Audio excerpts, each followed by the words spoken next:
Hi everyone, it's Lynnea, and I'm so excited to be bringing you my first video using ThermOWeb products. I've been asked to join their design team, and of course I jumped at the chance. I love their products, and I'm so excited for this. So let's get started here. I'm going to be using the new Rainbow Shattered Glass Foil, and this will be available come the middle of March for purchase. It's gorgeous. You're going to need it, so keep watching for that release date. I'm using the Gina K Stamp and Stencil Petals and Wings die set. I use this little leaf, and this will also be available in a couple weeks. So I use that die, and I die cut a bunch of them from double-sided foam adhesive from DecoFoil. This is a thin foam adhesive that die cuts like a dream, and I have this idea to build up a background using them. So of course I'm not going to let anything go to waste. I have this piece that I die cut all my leaves from, and I'm going to just press that down onto this rainbow foil because I figured I have this whole panel that I die cut these little leaves from. So why waste that? So I'm going to be using that on a card, not for this video, but I set it aside. I have a 3-year-old, so my crafting time is limited. So I did make 3 cards in this video. I just couldn't squeeze out a couple more, but this is an idea for another one that you should definitely take advantage of. So all I did was press that rainbow shattered glass foil from DecoFoil onto this double-sided foam adhesive.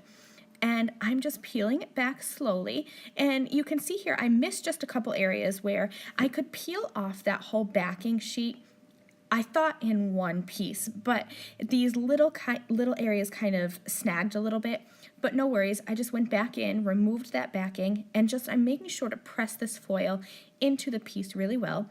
And then as I remove this foil, you're going to see I'm left with this gorgeous background. And all you have to do is just peel off the other side and use that on a card. And you have a quick and simple little card there. So I'm also going to be using what's left of this foil because you can see all those little leaf shapes that are left there. I don't know if that's the negative or the positive. I always get confused. I think it's the negative, but I'm definitely going to be using that. So here was my original idea for the card, is to die cut all these little leaf shapes, remove the foam, the backing from the foam adhesive, and then pick up that foil. So I'm doing the same thing as before, really pressing this into the Rainbow Shattered Glass Deco Foil, and you can see this gorgeous rainbow of color. So I'm making sure to kind of twist and turn these leaf shapes up and down the foil to get that gradient of color. I'm trying not to have any one leaf be just one single color. I did end up with that a couple times, but for the most part you can see that they have a gradient of color on them.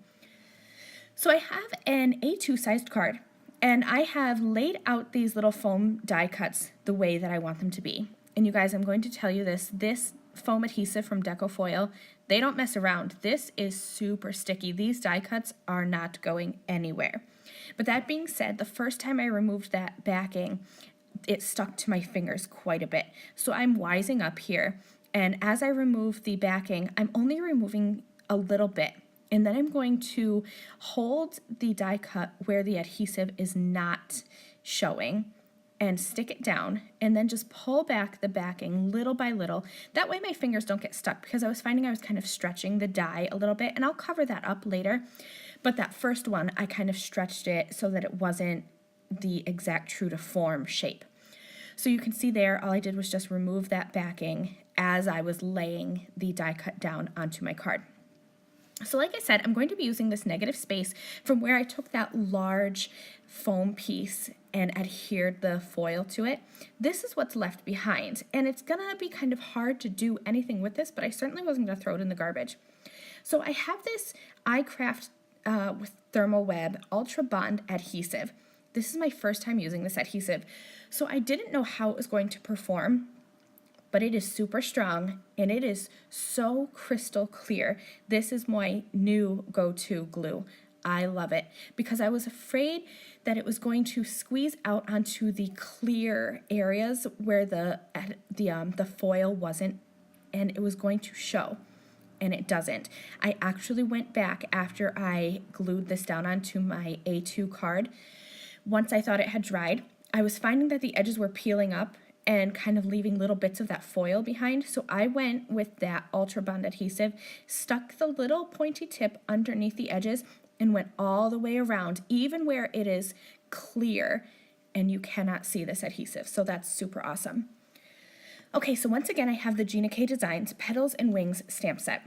And I was finding that this double layer butterfly was kind of hard for me to align. So I used the negative space from where I die cut to help me line that up. I have a piece of purple tape on the back, and then I grabbed the stamp, lined it up with that negative space from where I die cut, stamped minty green a couple times just because I like complete coverage. And you can see there that I have it lined up perfectly. So I'm going to do the same thing with the second layer. I used the negative space and lined up the stamp with it, and then put the purple tape behind it, popped that die cut in, and there you go, perfectly stamped little images. Okay, so I'm making 3 cards. This is the first one, my original idea with all those foam die cut leaves. And I have a stamped scripty sentiment. I cut it up into 3 separate pieces and stacked the sentiment. And I'm going to be using more of that Ultra Bond adhesive and my T-square ruler to make sure that I get that straight. I have 3 butterflies here from that Gina K Stamp and Stencil Petals and Wings stamp set, and I'm going to be just kind of fussing with them, getting them where I want them to be arranged. In the end, I did adhere all 3 of these down, but if I could repeat this card, I would only do the 2 on the right and on the bottom left, because I think that third one kind of looks strange. Okay, so here I have some foam squares from Gina K, and these are also new to me, but I love how this little box just dispenses these foam squares, and these squares are thick enough to give some dimension, but thin enough that this card is still going to go through the mail, no problem. So this one is my second one where I use the Ultra Bond adhesive to glue down that extra foil. And you can see there that I added, this is after I had gone and added that adhesive all around the edges, and you can't see it at all. I added it straight on to where that clear backing to the foil is, and you can't see it at all, which is awesome to me. So I'm going back to my first card, just snipping off the edge of that butterfly wing. 2 cards are done. All I have is 1 left. And this one is literally just using up my leftovers. I had 1 leaf left. I had 1 butterfly left because when I stamped more than what I thought I would need, and I ended up using a bunch, but I still had 1 left. So I thought this would be quick and easy just to throw together a 3rd card. So let's take a look at all 3 of my cards featuring this rainbow shattered glass foil from DecoFoil. It's gorgeous, it's stunning, I love it. I love the shine and I love the sparkle. You can head over to the ThermOWeb blog to see still photos, and I thank you so much for joining me. Bye!